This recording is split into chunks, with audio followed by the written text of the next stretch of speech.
ನಮಸ್ತೆ ಸ್ನೇಹಿತರೆ, ಇವತ್ತು ನಾವು 4ನೇ ತರಗತಿಯ ಕನ್ನಡ ಪುಸ್ತಕದಲ್ಲಿ ತಾಯಿಗೊಂದು ಪತ್ರವನ್ನು ನೋಡುವ. ಪಾಠ 8.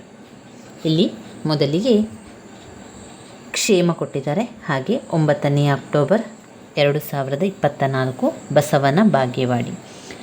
ಪ್ರೀತಿಯ ಅಮ್ಮನಿಗೆ, ನಿಮ್ಮ ಮಗನಾದ ಉಲ್ಲಾಸ ಬೇಡುವ ಆಶೀರ್ವಾದಗಳು. ನಾನು, ಅಜ್ಜ, ಅಜ್ಜಿ, ಮಾವಂದಿರು ತೇಜಸ್ವಿನಿ ಹಾಗೂ ಧನುಷ್ ಎಲ್ಲರೂ ಕ್ಷೇಮವಾಗಿದ್ದೇವೆ. ನಿಮ್ಮೆಲ್ಲರ ಕ್ಷೇಮ ಸಮಾಚಾರಕ್ಕಾಗಿ ಈ ಕಾಗದ ತಲುಪಿದ ಕೂಡಲೇ ಕಾಗದ ಬರೆಯುತ್ತಿದ್ದೇನೆಂದು ನಂಬಿರುತ್ತೇನೆ. ಅಮ್ಮ, ಈ ದಸರೆ ರಜೆಯಲ್ಲಿ ಅಜ್ಜ ನಮ್ಮನ್ನು ಮೈಸೂರು ದಸರಾ ಕರೆದುಕೊಂಡು ಹೋಗಿದ್ದರು. ದಸರಾ ಮೆರವಣಿಗೆಯಲ್ಲಿನ ಸ್ತಬ್ಧ ಚಿತ್ರಗಳು, ಕಲಾತಂಡಗಳ ಪ್ರದರ್ಶನಗಳು ಆಕರ್ಷಕವಾಗಿದ್ದವು. ಆನೆ ಮೇಲೆ ಅಂಬಾರಿಯಲ್ಲಿದ್ದ ಚಾಮುಂಡೇಶ್ವರಿ ದೇವಿ ನೋಡಿ ತುಂಬ ಸಂತೋಷವಾಯಿತು. ಸಂಜೆ ನೋಡಿದ ಪಂಜಿನ ಕವಾಯತು ಈಗಲೂ ಕಣ್ಣಿಗೆ ಕಟ್ಟಿದಂತಿದೆ. ದಸರೆ ಮುಗಿದ ಮರುದಿವಸ ಚಾಮುಂಡಿ ಬೆಟ್ಟಕ್ಕೆ ಹೋಗಿ ದೇವಿಗೆ ಪೂಜೆ ಮಾಡಿಸಿದೆವು. ಅಜ್ಜಿ ನನಗೆ ಮತ್ತು ಧನುಷನಿಗೆ ಆಟದ ಸಾಮಾನು ಕೊಡಿಸಿದರು. ತೇಜಸ್ವಿನಿ ಅಕ್ಕನಿಗೆ ಸರ, ಬಳೆ ಕೊಡಿಸಿದರು. ಅಲ್ಲಿಂದ ನಗರ ಸಾರಿಗೆ ಬಸ್ ಹತ್ತಿ ಪ್ರಾಣಿ ಸಂಗ್ರಹಾಲಯಕ್ಕೆ ಬಂದೆವು. ಶ್ರೀ ಜಯಚಾಮರಾಜೇಂದ್ರ ಮೃಗಾಲಯದಲ್ಲಿ ವಿವಿಧ ರೀತಿಯ ಪಕ್ಷಿಗಳನ್ನು ನೋಡಿದೆವು. ಬಣ್ಣ ಬಣ್ಣದ ಹಕ್ಕಿಗಳು, ಅವುಗಳ ಚ್ಯೂ ಚ್ಯೂ ಧ್ವನಿ ಕೇಳಲು ಸುಮಧುರವಾಗಿತ್ತು. ಅಲ್ಲಿಂದ ಮುಂದೆ ಕೆಂಪು ಮತ್ತು ಕಪ್ಪು ಮುಖದ ಕೋತಿಗಳನ್ನು ಕಂಡೆವು. ಧನುಷನು ಅವುಗಳಿಗೆ ತಿಂಡಿ ಪದಾರ್ಥಗಳನ್ನು ಕೊಡುವುದನ್ನು ನೋಡಿದ ಕಾವಲುಗಾರ ಹಾಗೆ ಮಾಡಬಾರದು ಎಂದನು. ಅಲ್ಲಲ್ಲಿ ಬರೆದು ಹಾಕಿರುವ ಮುಟ್ಟಬೇಡಿ, ಪ್ರಾಣಿಗಳಿಗೆ ತಿಂಡಿ ಪದಾರ್ಥವನ್ನು ಕೊಡಬೇಡಿ ಎಂಬ ಸೂಚನಾ ಫಲಕಗಳನ್ನು ನೋಡಿ ಎಂದು ತೋರಿಸಿದರು. ಅದೇ ಸಮಯದಲ್ಲಿ ಸಿಂಹ ಗರ್ಜಿಸಿ ನಮ್ಮನ್ನು ಆ ಕಡೆಗೆ ಸೆಳೆಯಿತು. ಮಾನವರು ಗಲಾಟೆ ಮಾಡದೆ ಮೌನವಾಗಿ ಬನ್ನಿ ಎಂದರು.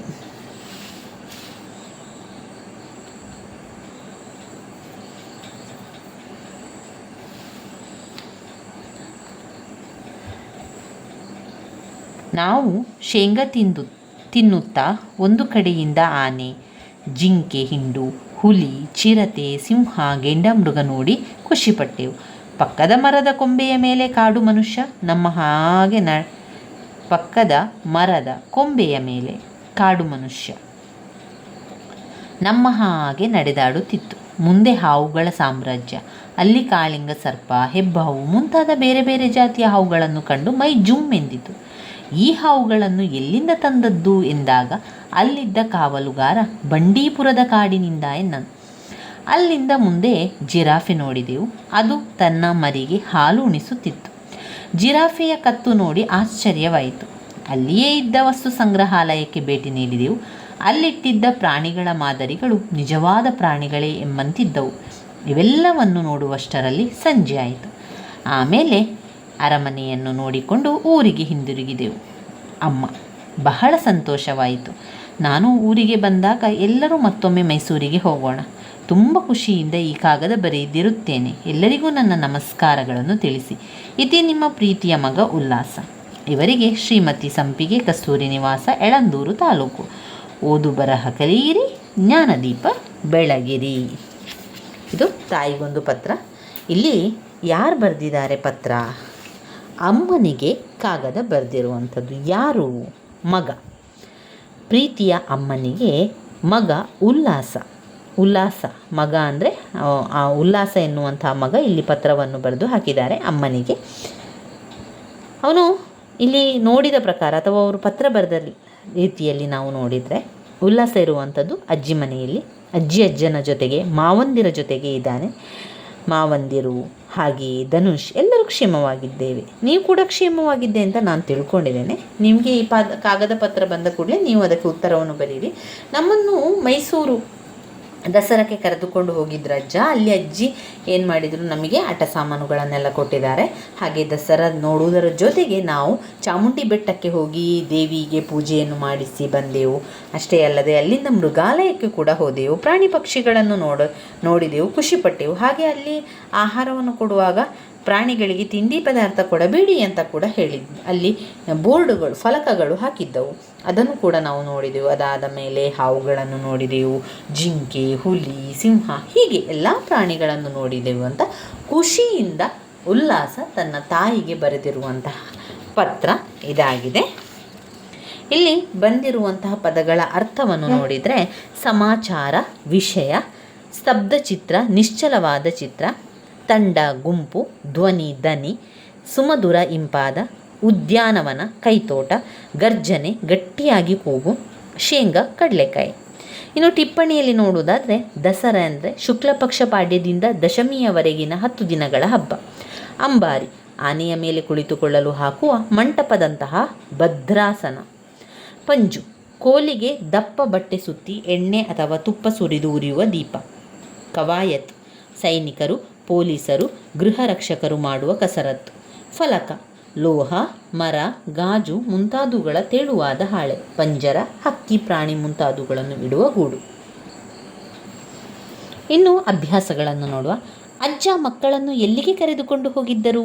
ಅಜ್ಜ ಮಕ್ಕಳನ್ನು ಮೈಸೂರು ದಸರಾಕ್ಕೆ ಕರೆದುಕೊಂಡು ಹೋಗಿದ್ದರು. ಅಜ್ಜಿ ಮಕ್ಕಳಿಗೆ ಏನೇನು ಕೊಡಿಸಿದರು?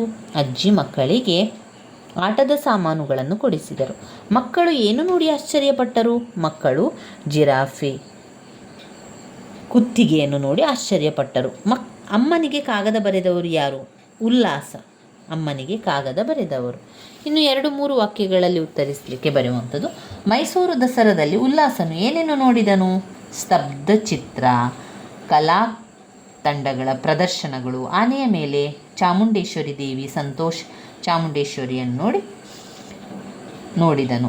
ಇನ್ನು ಪ್ರಾಣಿ ಸಂಗ್ರಹಾಲಯದಲ್ಲಿ ಯಾವ ಪ್ರಾಣಿಗಳು ಇದ್ದವು? ಪ್ರಾಣಿ ಸಂಗ್ರಹಾಲಯದಲ್ಲಿ ಆನೆಗಳ ಹಿಂಡುಗಳು, ಹಾವುಗಳು, ಜಿರಾಫೆ, ಗೆಂಡಮೃಗ, ಕಾಳಿಂಗ ಸರ್ಪ, ಜಿಂಕೆ ಇದ್ದವು. ಉಲ್ಲಾಸನಿಗೆ ಸಂತೋಷವಾಗಲು ಕಾರಣವೇನು? ಉಲ್ಲಾಸನಿಗೆ ಸಂತೋಷವಾಗಿರಲು ಕಾರಣ ಆ ಅಂಬಾರಿಯ ಮೇಲೆ ಚಾಮುಂಡೇಶ್ವರಿ ದೇವಿಯನ್ನು ಕಂಡು ಸಂತೋಷವಾಯಿತು. ಇನ್ನು ಖಾಲಿ ಬಿಟ್ಟಿರುವ ಜಾಗದಲ್ಲಿ ಸರಿಯಾದ ಪದ ತುಂಬುವಂಥದ್ದು. ಅಜ್ಜ ನಮ್ಮನ್ನು ಮೈಸೂರು ದಸರಾಗೆ ಕರೆದುಕೊಂಡು ಹೋಗಿದ್ದರು. ಆನೆಯ ಮೇಲಿನ ಅಂಬಾರಿಯಲ್ಲಿ ಚಾಮುಂಡೇಶ್ವರಿ ಇಟ್ಟಿದ್ದರು. ಮೈಸೂರಿನಲ್ಲಿ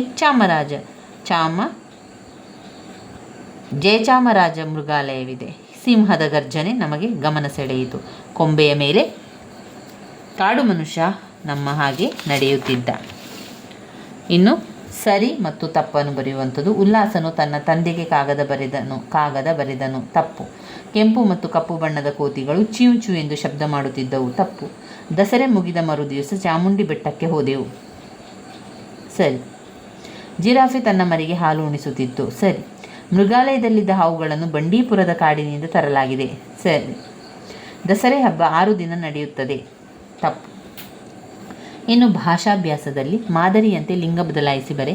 ಅಜ್ಜ ಅಜ್ಜಿ, ತಂದೆ ತಾಯಿ, ಮಾವ ಅತ್ತೆ, ಚಿಕ್ಕಪ್ಪ ಚಿಕ್ಕಮ್ಮ, ಮಗಳು ಮಗ, ತಮ್ಮ ತಂಗಿ. ಮಾದರಿಯಲ್ಲಿ ಸೂಚಿಸುವಂತೆ ಸೂಕ್ತ ಪದಗಳನ್ನು ಬರೆಯಿರಿ. ನಮ್ಮ ನಮ್ಮದು ನಮ್ಮವರು, ನನ್ನ ನನ್ನದು ನನ್ನವರು, ನಿನ್ನ ನಿನ್ನದು ನಿನ್ನವರು, ನಿಮ್ಮ ನಿಮ್ಮ ನಿಮ್ಮವರು, ತಮ್ಮ ತಮ್ಮ ತಮ್ಮವರು. ಗುಂಪಿಗೆ ಸೇರದ ಪದ ಆರಿಸಿ ಬರೆಯಿರಿ. ಶೇಂಗಾ, ಮಾವು, ಗೆಣಸು, ಆಲೂಗಡ್ಡೆ. ಶೇಂಗಾ, ಗೆಣಸು, ಆಲೂಗಡ್ಡೆ ಇದೆಲ್ಲ ಕೂಡ ಮಣ್ಣಿನ ಅಡಿಯಲ್ಲಿ ಆಗುವ ಕಾರಣ ಮಾವು ಮಾತ್ರ ಗುಂಪಿಗೆ ಸೇರದ ಪದ. ಮಾವು ಮರದಲ್ಲಿ ಆಗ್ತದೆ. ಕಾಗೆ, ಗೂಬೆ, ಕೋಗಿಲೆ, ಗೇಂಡಮೃಗ. ಕಾಗೆ, ಕೋಗಿಲೆ, ಗೂಬೆ ಎಲ್ಲ ಕೂಡ ಹಕ್ಕಿ ಪಕ್ಷಿಗಳಾಗಿದೆ. ಗೇಂಡಮೃಗ ಪ್ರಾಣಿ. ಬಾಳೆಹಣ್ಣು, ಇಡ್ಲಿ, ವಡೆ, ದೋಸೆ. ಬಾಳೆಹಣ್ಣು ಹಣ್ಣಾಗಿದೆ, ಉಳಿದೆಲ್ಲ ತಿಂಡಿ. ಚಿರತೆ, ಗಿಳಿ, ಸಿಂಹ, ಹುಲಿ. ಗಿಳಿ. ಈ ಪದಗಳನ್ನು ಉಪಯೋಗಿಸಿ ಸ್ವಂತ ವಾಕ್ಯ ರಚಿಸಬೇಕು. ಕ್ಷೇಮ, ನಾನು ಕ್ಷೇಮವಾಗಿ ತಲುಪಿದ್ದೇನೆ. ಪ್ರಾಣಿ ಸಂಗ್ರಹಾಲಯ, ನಾನು ಪ್ರಾಣಿ ಸಂಗ್ರಹಾಲಯವನ್ನು ನೋಡಿದ್ದೇನೆ. ಉದ್ಯಾನವನ, ನಾವು ಉದ್ಯಾನವನಕ್ಕೆ ಇವತ್ತು ಹೋಗೋಣ. ಸೂಚನಾ ಫಲಕ, ಮೃಗಾಲಯದಲ್ಲಿ ಸೂಚನಾ ಫಲಕಗಳಿದೆ. ಬಳಕೆ ಚಟುವಟಿಕೆಗಳು, ನಿಮಗೆ ಇಷ್ಟವಾದ ಒಂದು ವಿಷಯ ಕುರಿತು ನಿಮ್ಮ ಗೆಳತಿಯರಿಗೆ ಪತ್ರವನ್ನು ಬರೆಯುವಂಥದ್ದು. ನಿನಗೆ ತಿಳಿದಿರುವ ಕವಿಗಳ ಕೈಬರಹಗಳನ್ನು ಸಂಗ್ರಹಿಸು. ನಿಮಗೆ ಗೊತ್ತಿರುವ ವ್ಯಕ್ತಿಗಳ ಕೈಬರಹಗಳನ್ನು ಸಂಗ್ರಹಿಸುವಂಥದ್ದು. ಇಲ್ಲೆಲ್ಲ ಪತ್ರಗಳಿದೆ ನೋಡಿ. ಇದು ಶಿಕ್ಷಕರ ಸಹಾಯವನ್ನು ಪಡೆದು ಸಣ್ಣ ಮತ್ತು ದೊಡ್ಡ ಲಕೋಟೆಯನ್ನು ತಯಾರಿಸುವಂಥದ್ದು. ನಾವೇ ಕಾಗದಗಳಲ್ಲಿ ತಯಾರಿಸುವಂಥದ್ದು. ಹಾಗೆ ಇನ್ಲ್ಯಾಂಡ್ ಲೆಟರ್ ಬಂದಾಗ ಅದರಲ್ಲಿ ನಾವು ಪತ್ರಗಳನ್ನು ಬರೆದು ನಮ್ಮ ಯಾರಾದರೂ ಇಷ್ಟದವರಿಗೆ ಅದನ್ನು ಪೋಸ್ಟ್ ಮಾಡುವಂಥದ್ದು. ಇವಿಷ್ಟು ವಿಚಾರಗಳು ಬರುವಂಥದ್ದು ತಾಯಿಗೊಂದು ಪತ್ರದಲ್ಲಿ. ನನ್ನ ವಿಡಿಯೋಸ್ ಎಲ್ಲ ನಿಮಗೆ ಇಷ್ಟ ಆಗಿದ್ದರೆ ಲೈಕ್ ಕೊಡಿ, ಶೇರ್ ಮಾಡಿ, ಸಬ್ಸ್ಕ್ರೈಬ್ ಮಾಡಲಿಕ್ಕೆ ಮರಿಬೇಡಿ ಸ್ನೇಹಿತರೆ. ಧನ್ಯವಾದಗಳು.